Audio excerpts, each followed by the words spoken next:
खान साहब डिसीजन मसलन एक जनरल को उसी से लड़ाई हुई है, अदम एतमाद हुई है और बाहर निकले हैं, एग्ज़िट ले रहे हैं, अगले आर्मी चीफ का रास्ता रोकने के लिए उसी के मशवरे पे अमल करते हुए नेक्स्ट अपकमिंग का रास्ता भी रोक रहे हैं। सच्ची बात यह है कि खान साहब को एस्टैब्लिशमेंट की इंटरनल पॉलिटिक्स की ABC का भी नहीं पता।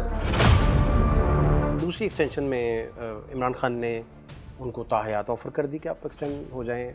DGI ने प्रेस टॉक की, उन्होंने कहा जी तो ये तो फिर कामरान खान शो में बैठ के भी इमरान खान ने कहा कि 6 महीने की कम से कम एक्सटेंशन। लेकिन ये था कि 6 महीने की उन्होंने पहले शायद 1 साल की बात कर रहे थे। कासम सूरी ने जिस दिन रूलिंग दी और शाम को बाजवा साहब और DG साहब और ये सारे जो जनरल साहबान हैं ये हमारे पास आए। जनरल साहब ने कहा कि इस तरह का कोई फार्मूला बनाते हैं कि आप कोई दरमियान में बात आ जाए। बेहतर नहीं कि अगर ये अदम एतमाद वापस ले लें और इलेक्शन करवा दें, आप इलेक्शन करवा दें। तो खान साहब ने कहा बिल्कुल ठीक है। जरदारी और फजलुर रहमान ने नवाज शरीफ की बात जो है वो नहीं होने दी और इलेक्शन नहीं हो सके। मैंने कहा अब ये इलेक्शन इन्होंने करा लिया ना तो हम तो फारग हैं। वो नवाज शरीफ जब नहीं माना मैं तो हैरान ही हो गया। जो एक्सटेंशन PTI ने दी बाजवा साहब को, वो क्या बात थी उन दिनों? किसने ऑफ़र किया था उन्हें? इमरान खान साहब ने ऑफ़र किया। एक्सटेंशन देता कोई नहीं, एक्सटेंशन लेते ही हैं, अगले देता कौन देने में क्या होता। सुप्रीम कोर्ट के उस वक़्त के CJ आसिफ सईद खोसा साहब जो हैं, उन पर कितना प्रेशर था उस वक़्त? देखिए जजों की लिमिटेशन है। हम ये भी समझते हैं कि जज जो है वही सब कुछ कर दें, ये नहीं हो सकता। खोसा साहब ने तो पार्लियामेंट के हवाले कर दिया। नहीं, बैकआउट करना पड़ा या हवाले कर दिया? पार्लियामेंट को उन्होंने भेज दिया ना। PTI तो एक्सटेंशन दे ही रही थी ना, वहाँ नून लीग और पीपल्स पार्टी जो है वो भी इकट्ठी होगी एक्सटेंशन देने में। उस दौरान जब आसिफ सईद खोसा पार्लियामेंट को भी नहीं भेज रहे, अभी अगले दिन पार्लियामेंट को जाना है, तो उस दिन उस रात आप तक कोई पहुंचा हो कि अगर सुप्रीम कोर्ट पड़ गया तो मार्शल लॉ लग जाएगा? जनरल फैज़ ने आपको सरगोशी करके बताया हो या जनरल बाजवा ने आपके कान में सरगोशी कर दी हो कि चोरी साहब इनको हम पूछ लेंगे, खोसा साहब को वगैरह वगैरह, कुछ तरह की कोई बात? जनरल फैज़ उस हद तक गए कि बाजवा भी सरप्राइज़ रह गए कि ये एक्सटेंशन सारा प्लान करके सारा डॉक्यूमेंट ले आए हैं कि ये ले एक्सटेंशन हो गई आपकी। उन्हें पता ही होगा उनकी मर्जी के बगैर तो नहीं ना कोई इस तरह से जा सकता। जनरल फैज़ और जनरल बाजवा में से तो हवा भी नहीं गुजरती थी, दोनों एक थे। तो DGI के तौर पर जब हटाया जा रहा था तो इमरान खान साहब को क्या फिर प्रॉब्लम होनी चाहिए थी? वो कहते ठीक है। बाजवा साहब का जो नून लीग के साथ डील थी वो तकरीबन फाइनल हो गई थी। जो एक्सटेंशन PTI ने दी बाजवा साहब को, वो क्या बात थी उन दिनों? किसने ऑफ़र किया था उन्हें? इमरान खान साहब ने ऑफ़र किया? वो पैगाम किसके ज़रिए आया? क्या क्या डिस्कशन उन दिनों? देता कोई नहीं, एक्सटेंशन लेते ही हैं, अगले देता कौन देने में क्या होता। वो तो फिर ऐसे ही होता है ना। बेसिक इशू बात यह है कि मेरी अगर इन द हाइंडसाइट अब मैं जब देखता हूँ, आई विश अगर बाजवा साहब एक्सटेंशन ना लेते तो आप अंदाज़ा लगाएं वो कितने बड़े आदमी होते। वो एक सक्सेसफुल इलेक्शन करा के डेमोक्रेटिक पार्टी हैंड ओवर करके अगले लोग को वो दे देते। ये इल्ज़ाम भी ख़त्म हो जाता है कि आप PTI को इलेक्शन में लेके आए हैं या आप एक पेज पे एहसान की वजह से ये है वो है। और आज पूरा पाकिस्तान उनकी तरफ देख रहा होता कि अगर कोई मसला होता तो उनकी तरफ देख रहा होता और कामयाबियों में भी उनका हिस्सा होता। बट हमारे यहाँ पहले तो बच्चे ही शुरू हो जाते हैं ना, अब्बू आप चले गए तो क्या होगा, पाकिस्तान कैसे चलेगा। फिर कज़न्स भतीजे शुरू हो जाते हैं कि नहीं नहीं आपके बगैर नहीं होना पाकिस्तान। फिर दोस्त यार शुरू हो जाते हैं कि सर नहीं कैसे होगा, आप चले जाएंगे क्या बनेगा। रहील शरीफ के जैसे बैनर लगे हुए थे जाने के बाद बस फिर ऐसे खुशामदी शुरू हो जाते हैं बेशुमार। वो तो फील्ड मार्शल बनना चाहते थे उन दिनों। हर बंदा फिर जाके देखे ना, सच्ची बात यह है ताकतवर आदमी ने अपने गिर्द माहौल क्रिएट करना होता है कि लोग उसको सच बता सकें।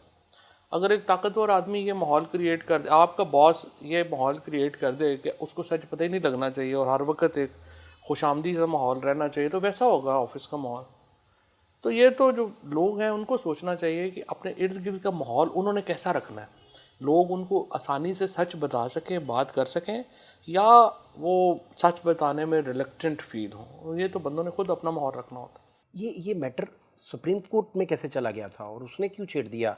और सुप्रीम कोर्ट के उस वक़्त के CJ आसिफ सईद खोसा साहब जो हैं, उन पर कितना प्रेशर था उस वक़्त? उसको ज़रा आप रीड करके बताइए, क्योंकि आप तो गवर्नमेंट में थे, पावर कॉरिडोर्स में थे और सारी चीज़ें जानते होंगे। नहीं, बहुत प्रेशर था, खोसा साहब के ऊपर भी बड़ा प्रेशर था, बट वो फिर खोसा साहब ने तो पार्लियामेंट के हवाले कर दिया। नहीं, बैकआउट करना पड़ा या हवाले कर दिया? नहीं, पार्लियामेंट को उन्होंने भेज दिया ना कि ये अमेंडमेंट आप करना चाहते हैं तो आप कर लें। देखिए जजों की लिमिटेशन है, हम ये भी समझते हैं कि जज जो है वही सब कुछ कर दें, ये नहीं हो सकता। आई थिंक खोसा साहब जो कर सकते थे उन्होंने कर दिया था, उन्होंने पार्लियामेंट को भेज दिया। वहाँ पे चूँकि नून लीग और पीपल्स पार्टी और PTI सारे ही मैनेज हो गए, तो नहीं, इमरान खान, उसकी काबीना, उसकी हम तो दे ही रहे थे ना, हम तो एक्सटेंशन दे रहे थे। PTI तो एक्सटेंशन दे ही रही थी ना, वहाँ नून लीग और पीपल्स पार्टी जो है वो भी इकट्ठी होगी एक्सटेंशन देने में, तो फिर वो खोसा साहब ने क्या करना था या सुप्रीम कोर्ट ने क्या? नहीं, अगर अगर उस वक्त के वज़ीर-ए-आज़म और उस वक्त की काबीना सारी वो सुप्रीम कोर्ट के साथ खड़ी होती तो हालात मुख्तलिफ होते, या यही बैक ऑफ ही करना पड़ता सुप्रीम कोर्ट को? वो तो इसलिए खड़े होने की तुक नहीं बनती नहीं था कि हम तो एक्सटेंशन ही दे रहे थे, तो हमारी तो आपने इसके अलावा कुछ सोचा ही नहीं था? इसके अलावा तो गवर्नमेंट की तो पोजीशन और कोई कोई ऑप्शन था ही नहीं? ऑप्शन नहीं था, उनकी पोजीशन ही नहीं थी उस वक्त। तो और फिर जिस तरह मैंने आपको कहा ना, एक माहौल बन जाता है वहाँ पे कि ये हो जाए। अदरवाइज तो एक्चुअली तो ये बाजवा साहब खुद सोचते ना, बाजवा साहब सोचते हैं कि एक्सटेंशन ना लेते, आई थिंक एक्सटेंशन ना लेके वो एक बहुत बड़े आदमी होते। आपने कोई किताब भी, मैंने सुना है, कोई किताब मैंने लिख दी है, बिल्कुल। तो उसमें ये चैप्टर जो PTI ने एक्सटेंशन ऑफर की, फिर ये मामला सुप्रीम कोर्ट चला गया, इसका भी कुछ तज़किरा है? जी जी, सब तज़किरा सब है, उसमें सारा कुछ लिख दिया आपने? सब कुछ लिख दिया है। अब देखें वो छपने का कब जो है वो माहौल बनता। नहीं, वो जो जनरल फैज़ ने, जनरल बाजवा की वो जो लाइन सामने आई, अफवाह थी, मुझे आप करेक्ट कर दीजिएगा प्लीज़, क्योंकि आप हुकूमती अहदेदार थे, तो उन्होंने कहा कि वो तो जनरल फैज़ उस हद तक गए कि बाजवा भी सरप्राइज़ रह गए कि ये एक्सटेंशन सारा प्लान करके सारा डॉक्यूमेंट ले आए हैं कि ये ले एक्सटेंशन हो गई आपकी। इस हद तक ये लाइन बड़ी पॉपुलर हुई थी उन दिनों। देखिए, सच्ची बात यह है कि सरप्राइज़ तो खैर उन्होंने क्या होना होगा, उन्हें पता ही होगा, उनकी मर्ज़ी के बगैर तो नहीं ना कोई इस तरह से जा सकता। बट डेफिनेटली होता यह है कि जो टीम होती है ना चीफ़ की, वो भी बड़ा ज़ोर लगाती है कि ये हो जाए, क्योंकि जो जनरल फैज़ थे, आसिफ गफूर साहब थे, इन लोगों की तो ये ख्वाहिश थी ना कि हो जाए, ताकि उनकी भी इम्पोर्टेंस एक पूरी बनती है ना। वो साथ फिर कोशिश करते हैं कि ये एक्सटेंशन ले लें, आप चीज़ें कर लें, ये वो। तो बाजवा साहब के साथ यही हुआ था। शहबाज शरीफ साहब कह रहे थे कि हम जब एक्सटेंशन नहीं दे रहे थे बाजवा साहब को, तो मार्शल की धमकी आई। उन दिनों आसिफ सईद खोसा जब अभी पार्लियामेंट को नहीं भेज रहे थे। नहीं, ये वो बात नहीं, ये अलग-अलग दो बातें। ये तो अभी इनकी हुकूमत की बात है।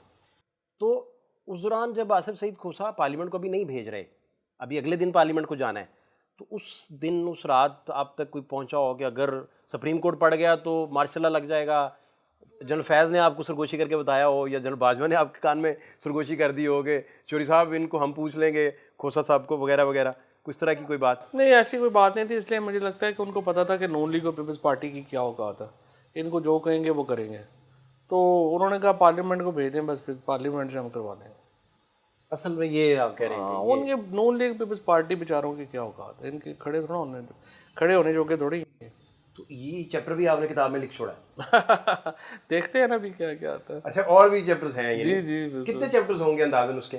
दूसरी एक्सटेंशन में इमरान खान ने उनको ताहयात ऑफ़र कर दी कि आप एक्सटेंड हो जाएं।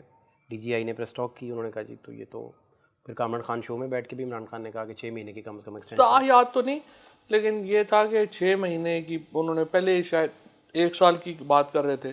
फिर जब ये इनकी मुलाकात हुई तो तय ये हुआ, खान साहब ने कहा कि जी आप इलेक्शन करा के दें।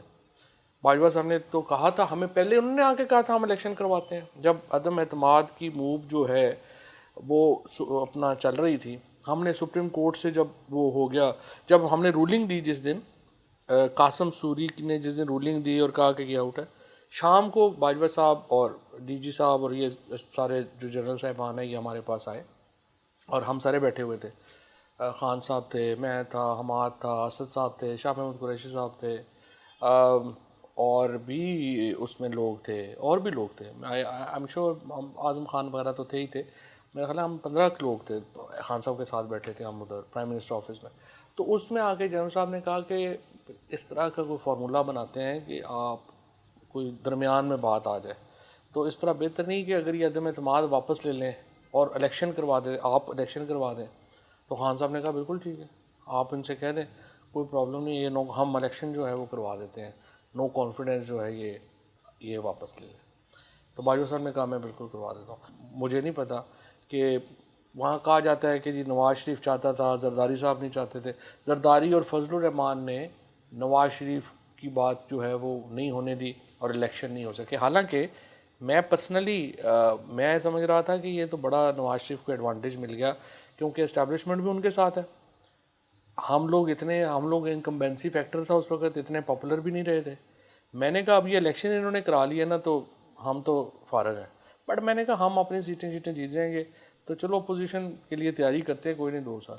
वो नवाज शरीफ जब नहीं माना, मैं तो हैरान ही हो गया कि ये नवाज शरीफ ने किया क्या है इलेक्शन ना करा के। बाद में फिर 25 मई वाला हुआ, 25 मई के ऊपर भी वो कन्फ्यूजन हो गई एक्चुअली। मेरा ख्याल है कि ख़ान साहब को कहा गया था कि मुल्तान के जलसे में हम डेट दे देंगे आपको। वो जब मुल्तान के जलसे से वापस पहुँचे तो फिर डेट नहीं मिली। तो ख़ान साहब वॉज रियली, आई मीन ये 2 दफ़ा पहले हो चुका था ना, तो उनको कहा गया था डेट, फिर नहीं आई। तो ख़ान साहब वॉज रियली पिस्ड ऑफ कि यार ये क्या हो रहा है, हमें इस तरफ लगा देते हैं, हमें ट्रक की बत्ती के पीछे लगा देते हैं, उधर ये नहीं होता। बट एनीवेज तो वहाँ से फिर जो है वो मामला, बट एनीवे मेरे ख्याल में जो ये फिर एक आपको याद होगा मई में हेलीकॉप्टर में शाह महमूद कुरैशी, असद उमर खट्टक गए थे और इन्होंने किया था। बट मेरे ख्याल में मान जाना चाहिए था हमें, फिर भी कोई बात नहीं थी अगर पहली दफ़ा भी हो गया। वो इलेक्शन हो जाते फ़र्क नहीं, पाकिस्तान कम से कम एक ट्रैक पे तो रहता ना। आप कहते नवाज शरीफ अगर मान जाते? नवाज शरीफ ने तो कमाल ही कर दिया ना कि इलेक्शन में नहीं, वो उस वक्त नहीं कराए। लेकिन मैं ये कह रहा हूँ कि जब वो खान साहब के साथ हो गया ना, 2 दफ़ा उन्होंने बताई और फिर डेट कन्वे नहीं हुई, वो तो अभी थोड़ा रिलैक्स करते, थोड़ा फिर और भी इंतजार कर लेते। हाँ इंतज़ार कर लेते कि फ़र्क नहीं पड़ता था। बट समहाउ फिर हो जाता है बंदा, एक माहौल होता है ना, उस माहौल में बैठ जाता है। समटाइम खान साहब डिसीजन, मसलन एक जनरल को उसी से लड़ाई हुई है, अदम एतमाद हुई है और बाहर निकले हैं, एग्ज़िट ले रहे हैं और अगले आर्मी चीफ का रास्ता रोकने के लिए उसी के मशवरे पे अमल करते हुए नेक्स्ट अपकमिंग का रास्ता भी रोक रहे हैं। तो ये इस तरह की मूव्स, तो वो सही बात है आपकी। असल में बात ये थी, सच्ची बात यह है कि खान साहब को एस्टैब्लिशमेंट की इंटरनल पॉलिटिक्स की ABC का भी नहीं पता था। उनको पता ही नहीं था कि कौन ऑफिसर्स हैं, सीनियर कौन है, जूनियर कौन है, किसका नाम होगा, क्या होगा। इमरान खान में जो जब ये हुआ था ना शुरू में, तो मुझे एक दफ़ा आया फ़ोन किसी का कि वो इमरान खान डिसमिस करने लगे हैं जनरल बाजवा को और ये DG को और ये वो। तो मैंने उन्हें कहा सर, मैं खान साहब को जो जानता हूँ ना, प्रॉब्लम यह है उनको साजिश करनी ही नहीं आती। मैंने कहा जी इमरान खान जो है ना, सबसे अगर कोई उनकी जो है ना पॉलिटिक्स में एक खामी है ना, वो ये है कि वो साजिशी नहीं है। साजिशी उन्हें ये कर ही नहीं सकते कि वो आधी रात को आपको डिसमिस कर दें या कुछ कर दें। वो अगले दिन दफ्तर में बुला के आपको डिसमिस कर देंगे, वो जलसे पे डिसमिस कर देगा, लेकिन वो रात को 12 बजे ये वाला बंदा नहीं है। तो वो साजिशी नहीं है, कभी भी ऐसा नहीं होगा कि वो कोई इस किस्म का इंतहाई इकदाम जो है वो करे। और वो तो स्ट्रेट फॉरवर्ड आदमी है। इमरान खान के आप जितने भी लोग हैं, उनके दिल और ज़ुबान में बहुत फासला तो है ही नहीं ना, ये तो प्रॉब्लम हो जाती है। तो उसकी वजह से वो इमरान खान इस तरह का तो बंदा ही नहीं है। बहरहाल ये भी उसी तरह की ही एक, आई वुड से कि एक गलती थी। अब जब PTI के बहुत क्लोज़ लोगों से हम मिलते हैं, उनके मिनिस्टर्स के साथ, बहुत लोगों जो खान साहब के क्लोज़ हैं उनके साथ भी जब मिलते हैं, तो वो अब बताते हैं कि जनरल फैज़ और जनरल बाजवा में से तो हवा भी नहीं गुजरती थी, दोनों एक थे।